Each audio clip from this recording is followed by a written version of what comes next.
हमारा माइंड कैसे काम करता है।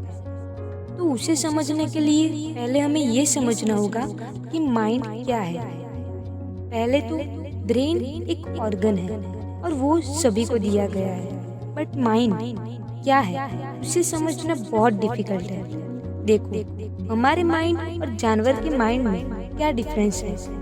तो हमारे पास थॉट प्रोसेस है, हम एक्सपीरियंस कर सकते हैं एंड एट द मोमेंट हम फील भी कर सकते हैं, पर एक्सपीरियंस और फील वो भी करते हैं। तो इंसान और जानवर के थॉट लेवल पे क्या डिफरेंस है। दोनों में से जो ह्यूमन माइंड में है जो डिफरेंस है वो है लैंग्वेज का।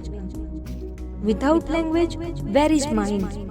तो हमने नोटिस किया होगा कि पहले हम हमारे माइंड में सोचते हैं, फिर कुछ होता है, that is conscious mind. Mind दो तरह के होते हैं, एक कॉन्शियस और दूसरा सबकॉन्शियस। तो हम माइंड कैसे काम करता है वो समझते हैं। माइंड न केवल हमारे थॉट्स, इमोशंस को कंट्रोल करता है, बल्कि हमारी इमेजिनेशन, मेमोरी और सबकॉन्शियस को भी संचालित करता है। जब हम किसी से बात नहीं कर रहे होते, अकेले में होते हैं, तब भी हमारा माइंड व्यस्त होता है और कुछ ना कुछ हमारे माइंड में चलता रहता है।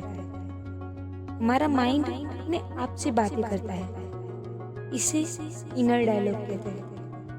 उसमें हमारे थॉट्स चलते रहते हैं। एग्जाम्पल के तौर से जब हम किसी समस्या का सामना कर रहे होते हैं, तो हमारा माइंड उस सिचुएशन से कैसे बाहर निकले उसका आंसर ढूंढता है। दूसरा जो है वो है इमेजिनेशन। माइंड की एक अद्भुत क्षमता है कि वो है इमेजिनेशन। इमेजिनेशन के माध्यम से हमारा माइंड नई परिस्थितियों को बनाता है। जैसे हम इस टॉपिक को समझने के लिए एक एग्जांपल लेते हैं कि हम कभी कश्मीर नहीं गए, राइट, बट कोई हमें कश्मीर की बातें सुनाता है कि वहाँ बर्फीले पहाड़ होते हैं, बड़ी ठंडी होती है, बड़े झरने बहते हैं। तो हमारा माइंड इमेजिन करता है और वो व्यू हमारी आंखों के सामने आ जाता है। जो हमारा सबकॉन्शियस माइंड होता है, जैसे कि कोई बच्चा है, उसे बचपन से पानी से डर लगता है, तो जब वो बच्चा बड़ा होकर पानी के अंदर जाने की कोशिश करेगा तो उसका सबकॉन्शियस माइंड उसे जाने से रोकेगा।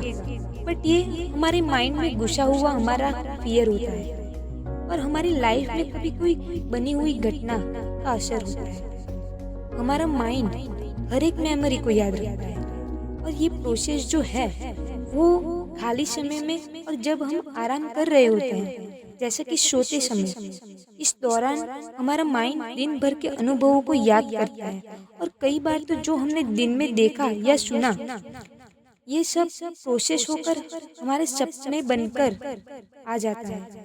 इसलिए रात को सोते समय पूरे दिन हमने क्या क्या किया उसे रिमाइंड करना चाहिए।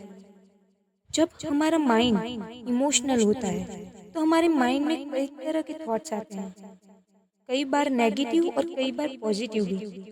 और उस सिचुएशन को समझकर उसका समाधान भी खोजने की कोशिश हमारा माइंड करता रहता है।